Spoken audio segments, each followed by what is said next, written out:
Cancer, जिसका इलाज लोग कहते हैं कि अपने देश में अच्छे नहीं, वैसी बीमारी का से निजात दिलाने का सुव्यवस्थित व्यवस्था इलेक्ट्रो होम्योपैथिक के माध्यम से संभव है। हमारी प्राचीन ऋषि मुनियों ने एक खोज किया और इसका साइड इफ़ेक्ट भी नहीं है। हम तो कोटि कोटि अभिनंदन और वंदन करना चाहेंगे अपने छोटे भाई इंतखाब परवेज जी का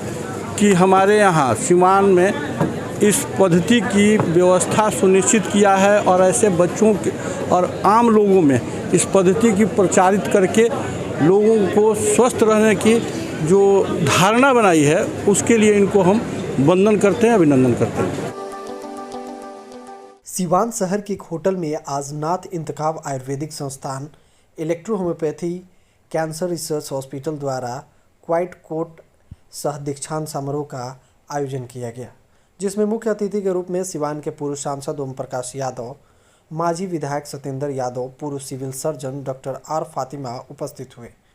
इस मौके पर कॉलेज के टॉपर छात्र एवं छात्राओं को गोल्ड मेडल, व्हाइट कोट व ग्राउंड देकर छात्र एवं छात्राओं को सम्मानित किया गया। इस मौके पर संस्था प्रमुख डॉक्टर इंतखाब परवेज ने कहा कि आज से इन्हें जिम्मेदार बना दिया गया है तथा उन सभी को डॉक्टर के रूप में स्वीकार किया गया ताकि समाज भी इन्हें डॉक्टरों के रूप में सम्मान दे।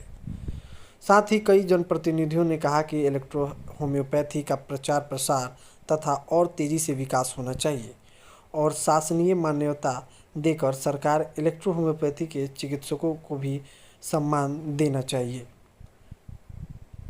संस्था प्रमुख डॉक्टर इंतखाब परवेज और हरियाणा इलेक्ट्रो होम्योपैथी के चेयरमैन डॉक्टर विनोद खंगवाल ने बिहार सरकार व भारत सरकार से मांग की कि संपूर्ण भारतवर्ष में मान्यता देकर इलेक्ट्रो होम्योपैथी चिकित्सकों को भी स्वास्थ्य विभाग के अंतर्गत रखा जाए। पद्धति द्वारा असाध्य रोग कैंसर,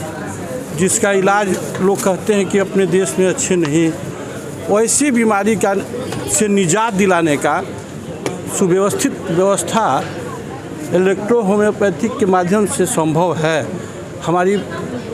प्राचीन ऋषि मुनियों ने एक खोज किया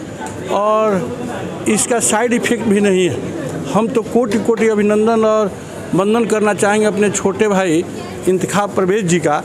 कि हमारे यहाँ सिवान में इस पद्धति की व्यवस्था सुनिश्चित किया है और ऐसे बच्चों के और आम लोगों में इस पद्धति की प्रचारित करके लोगों को स्वस्थ रहने की जो धारणा बनाई है, उसके लिए इनको हम वंदन करते हैं, अभिनंदन करते हैं। जो चिकित्सा पद्धति है वो हमारे भारत की प्राचीनतम चिकित्सा पद्धतियों में से एक रही है और सिवान के अंदर इंतखाब साहब ने जो इंस्टीट्यूट्स के माध्यम से लोग भी जागृति और नए छात्र तैयार के डॉक्टर बनाने की जो प्रक्रिया उन्होंने शुरू किया है, तो उसको मैं भूरी भूरी प्रशंसा करता हूं। और बिहार जैसे प्रांत जहां पर चिकित्सा के बेहतरीन इंतजाम नहीं है और बड़े पैमाने पर जिससे कैंसर गांवों में फैल रहा है, वैसी परिस्थिति में electropathy research cancer research centre जो खुले हैं, निश्चित रूप से अगर बेहतर काम करेंगे तो बिहार वासियों को इसका लाभ होगा। और जिस तरह से राजस्थान की सरकार ने इनको मान्यता देने की काम किया है, हम भी ये प्रयास करेंगे बिहार विधानसभा के अंदर कि बिहार के अंदर भी इलेक्ट्रोपैथी को मान्यता मिले और सरकार इनके विकास में सहयोग करे। इसके लिए सदन के अंदर और सदन के बाहर हम संघर्ष खड़ा करने का। ये एक दीक्षांत समारोह है जो हमारे कॉलेज के छात्रों द्वारा उनको सम्मानित किया जा रहा है हमारे संस्था के द्वारा। और इस संस्था में जो हमारे डॉक्टर बन चुके हैं उनको हम लोग सम्मान देने का काम कर रहे हैं दीक्षांत समारोह के जरिए।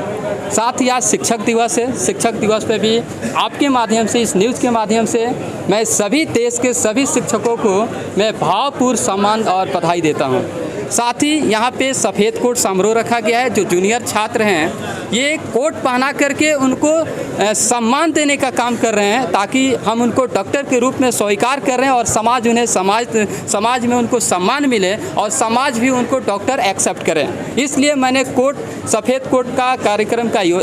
आयोजन किया और साथ ही आपको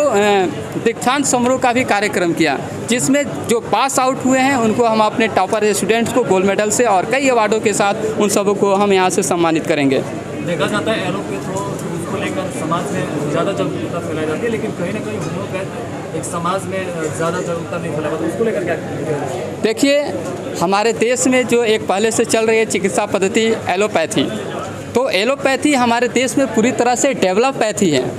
इसलिए वो हमारे पास आसानी से अवेलेबल है। और होम्योपैथी, इलेक्ट्रो होम्योपैथी की जहाँ तक बात करें तो हमारे देश में इसकी इंस्टीट्यूशन, इसके रिसर्च सेंटर अभी भी बहुत कम है। सरकार इसमें किसी तरह का, किसी इंस्टीट्यूशन का कोई मदद नहीं करती है जिससे इलेक्ट्रो होम्योपैथी का प्रमोशन, डेवलपमेंट या किसी तरह का प्रचार प्रसार हो सके। इसलिए हम लोग अपने लेवल से कर रहे हैं और लोग भी जुट रहे हैं, सरकार भी जुट रही है और सरकार की लोग भी हमारे साथ, जो भी सांसद हुए, विधायक हुए, आपके साथ भी हैं, हमारे साथ भी यहाँ पे हैं, ये लोग भी जुड़ रहे हैं। कहीं ना कहीं कल हो करके इसको प्रचार प्रसार, इसको शासन में लाने की ये लोग प्रयास करेंगे और इन लोगों की मेहनत के बदौलत बिहार में नहीं पूरे हिंदुस्तान में, संपूर्ण भारतवर्ष में इलेक्ट्रो होम्योपैथी संचालन किया जाएगा और ये रिकॉग्नाइज किया जाएगा। मुझे ऐसी उम्मीद है कि ये दिन बहुत जल्द होने हैं और इन जनप्रतिनिधियों के बातों से मुझे यह आश्वासन भी दिया गया है कि ये लोग हमारी मदद भी करेंगे रिकॉग्नाइजेशन की। इसलिए हम ये समझ सकते हैं कि इलेक्ट्रो होम्योपैथी आने वाला, इसका भविष्य काफ़ी उज्जवल है।